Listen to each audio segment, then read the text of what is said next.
This is Dante Williams, and you're watching Dontae's Boxing Nation. This is Showtime Sean Porter. Filipino Flash, Jesse Burns. This is Al Bernstein. You're watching Dontae's Boxing Nation. Hi, I'm Sugar Ray. Chick Shape. Sergio the last name more. Dontae's Boxing Nation. Boom, boom, boom, boom. Yo, this is Deontay the Bronze Bomber Wilder. My name is Gennady Golovkin. And you're watching Dante's Boxing Nation. Oscar, you said you hope Keith Thurman is not the next Golovkin, so I have to ask you, who do you think is better out of the two? Thurman or Golovkin? Thurman. Okay. It's better? Yeah, Thurman. Okay. Oh, absolutely. Thurman. Thurman is... See, one thing about Golovkin, he's tough. He's a strong fighter. When Canelo was sparring with him up in Big Bear, yeah, Canelo mentioned, look, he's strong. He's very strong. It's, you know, a lot of fighters are strong. You know, and there's ways of beating strong fighters. But one thing about Keith Thurman is that he knows how to move. He lateral, uses combinations. He thinks in the ring. He's like, Golovkin is a fighter who has to beat you with his power. He has to. He can't beat you with moving side to side or going back. See, one thing about Golovkin is that I learned, because I've studied him, is that if he moves back, he can't fight. He can't fight. He can't. That Golovkin wasn't at his best. This was not a sharp effort in particular by Gennady. It was a lot of arm. It was a lot of arm punches by Triple G. There was a lot of sucking air in, and I didn't see the snap on his punches. I seen him following more than cutting the ring off and actually throwing punches, you know, with meaning to it, to the body and to the head. Tonight was a night I think he was vulnerable than any fight that ever watched him. I thought he was vulnerable too, particularly if Brook could have been more precise with his counter punches. Dante's Boxing Nation, what's going on, guys? Well, I'll tell you right now, Danny Jacobs, he must really be licking his chops right now after watching Gennady Golovkin's performance against the welterweight champion of the world, KELL Brook. Now, before I talk about this fight, the first thing I want to mention is, if you guys notice, I played that clip and you heard what Jim Lampley and Bernard Hopkins had to say about Gennady Golovkin's performance. The reason why I bring that up is because I want it to be no mistake that this is unanimous when it comes to me and everyone else stating the obvious, that Gennady Golovkin, he was extremely exposed against the welterweight champion KELL Brook tonight. Golovkin, he gets the win, and that's good for him. But a performance like this, we seen Gennady Golovkin bleeding. We seen Gennady Golovkin backing up, looking frustrated in this corner. Whenever KELL Brook went on the attack, Gennady Golovkin looked very uncomfortable. He looked a lot like he did when Willie Monroe was attacking him. Golovkin is a fighter. He's an aggressive fighter. You can tell that Gennady Golovkin, he cannot take it as well as he can give it. You know, the fight that we seen last night is a perfect example of dealing with adversity. I'm talking about the Robert Easter versus Richard Commey fight. In that fight, you had two fighters that were in the same division, naturally the same size, both had power, both undefeated. So it wasn't, you know, like welterweight versus middleweight. But in that fight, you seen both fighters get hurt. You seen both fighters be pushed to the limit, and they persevered. They basically fought harder once they got hit with the biggest shot that almost knocked them down, or whatever the case may be.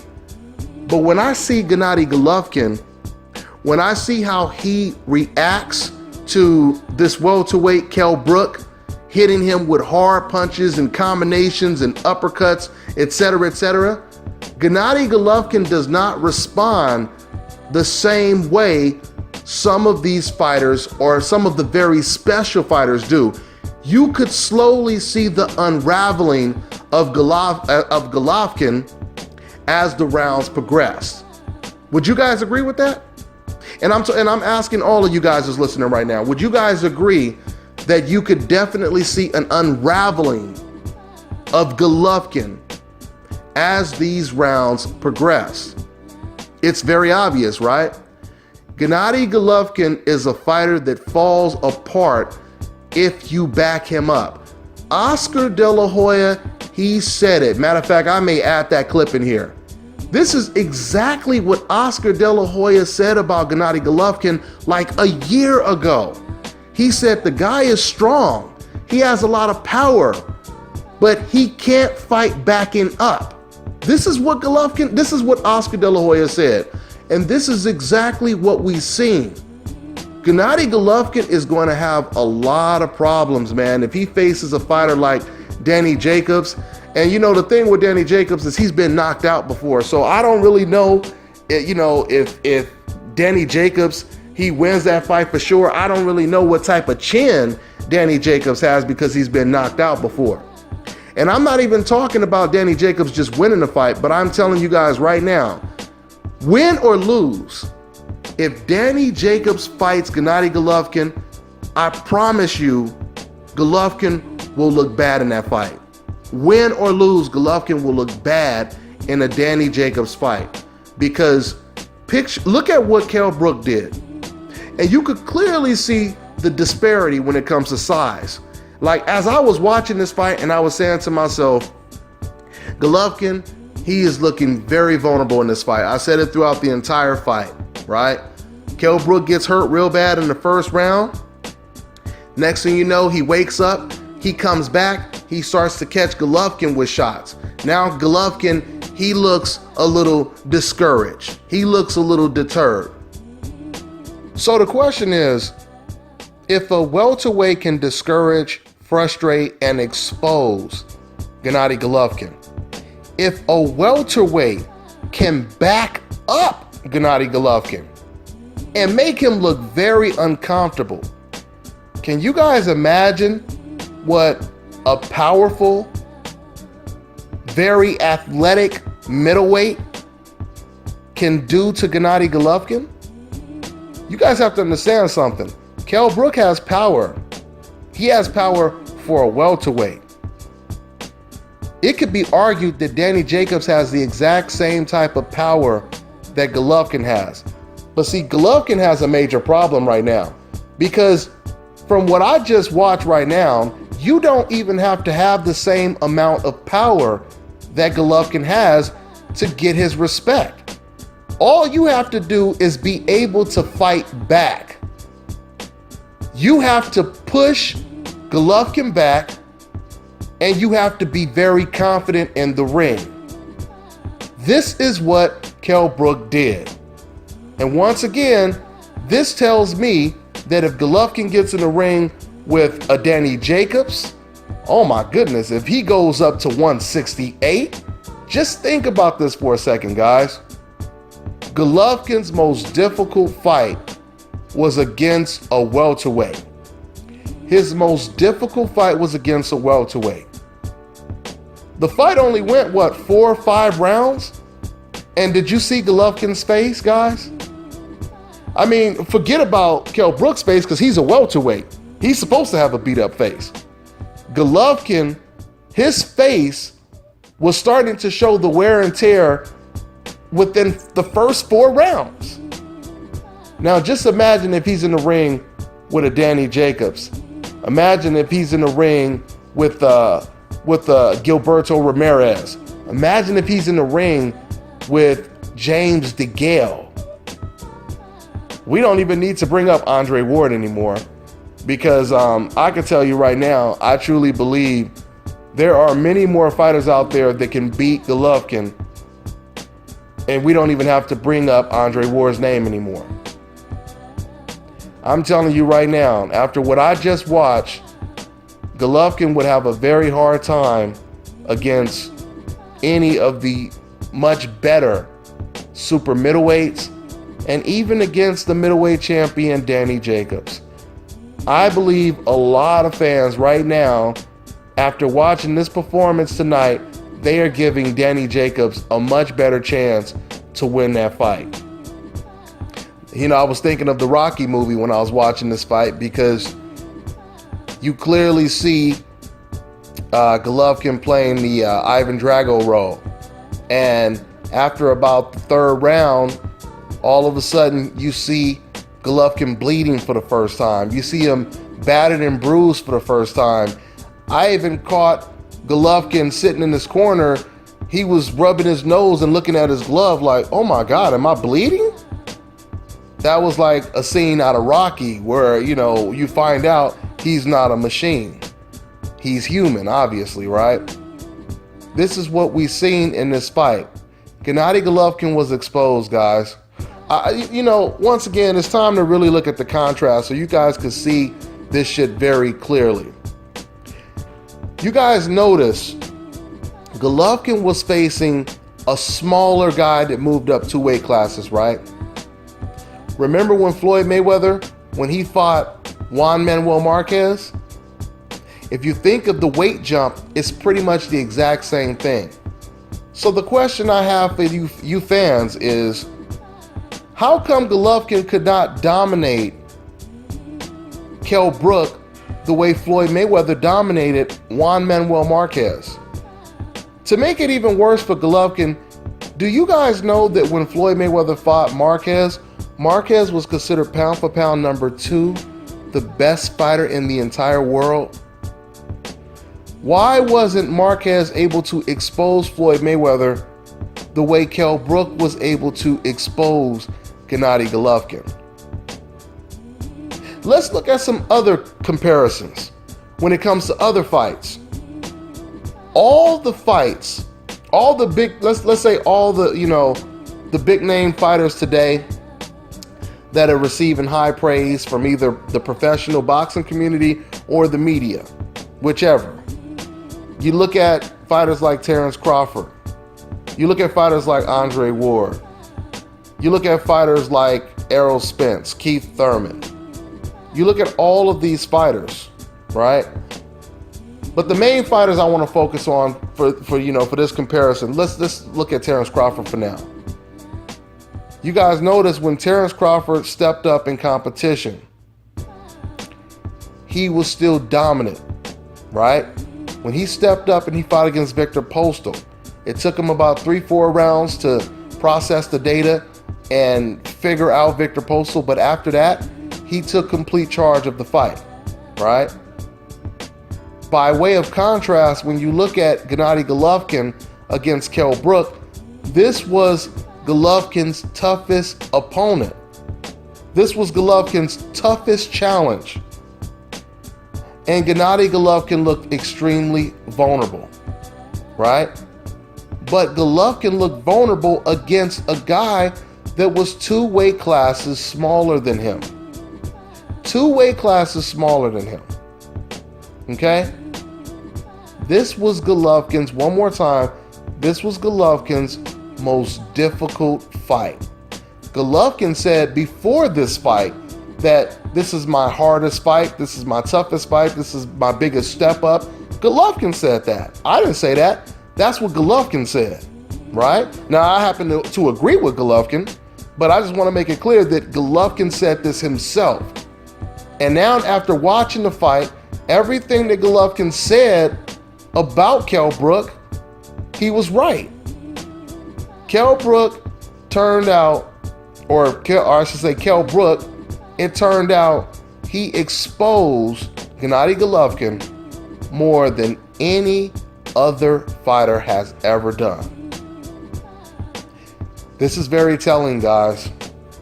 This is very telling. I'm really interested in hearing what the decaf has to say after this performance, because you can't say that we're being biased by criticizing how vulnerable Golovkin looked, because even the Grand Wizard of the decafs, Jim Lampley, he even admitted that Golovkin did not look good going up against this welterweight, right? He even admitted that Golovkin looked very vulnerable going up against a welterweight champion.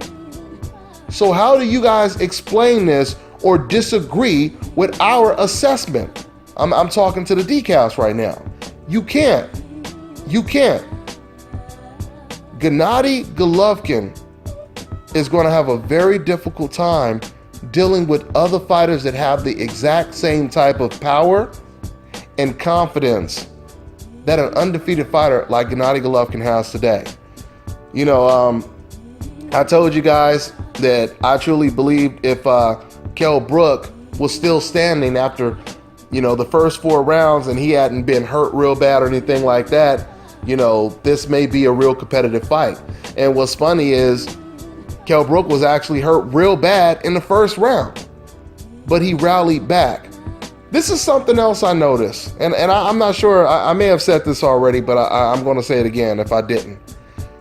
Do you guys notice how KELL BROOK, when KELL BROOK got hurt by Golovkin, KELL BROOK, he fought even harder. But do you guys notice when KELL BROOK was catching Golovkin with hard punches, we slowly started to see Golovkin fall apart. The more the fight progressed, the more Golovkin started to just look like a one-dimensional, wild swinging, aggressive fighter, just like what Bernard Hopkins said at the beginning of this video that I did when I played the clip. That's what Bernard Hopkins said. He was just coming in, he wasn't using any head movement. He started to look desperate. That's how Golovkin started to look. He started to look very desperate. And with that being said, this is not a good sign for Golovkin's future. He's 34 years old. The best opponent he's ever faced is a welterweight champion. Can you guys imagine if KELL BROOK was a natural middleweight? If KELL BROOK was able to do that as a welterweight, can you guys imagine what KELL BROOK would have been able to do to Golovkin if he was a natural middleweight? I'm telling you guys right now, if KELL BROOK was a natural middleweight, or if Golovkin was a natural welterweight, KELL BROOK would have knocked out Gennady Golovkin. He would have knocked him out. I truly believe that. I truly believe that. And I'm telling you guys right now, Golovkin versus Danny Jacobs, if that fight comes to fruition, when you watch that fight, don't blink. Don't blink. I'm telling you right now, I'm predicting. I'm not going to predict a winner right now, but I'm telling you right now, in that fight, Golovkin gets hurt bad. Regardless if Golovkin wins or loses that fight, Golovkin gets hurt really bad in that fight. Gennady Golovkin is open all day for a basic jab, right uppercut. I seen it from the second round on, and that's when KELL BROOK, he started to land that combination. That combination is what busted Golovkin's nose. Left jab, right uppercut. I'm telling you, Golovkin is open for that combination all night. You know, some people said that KELL BROOK wouldn't be able to tie up Gennady Golovkin, but he was able to do it. He was able to work when he wanted to work. He was able to tie up Gennady Golovkin. He was able to counter him. He was able to back him up. KELL BROOK was almost able to do whatever he wanted to do in the ring. But I just seen, as I was watching the fight, and I was saying to my in-law, I was watching the fight and I said to myself, no matter how good KELL BROOK does, you can clearly see that he can't sleep for 2 seconds in this fight. Soon as he sleeps for a second, he could possibly get stopped or hurt really bad. And that's pretty much what happened in this fight. I told you guys once again, with my Street Fighter analogy, KELL BROOK, he came in this fight with a handicap.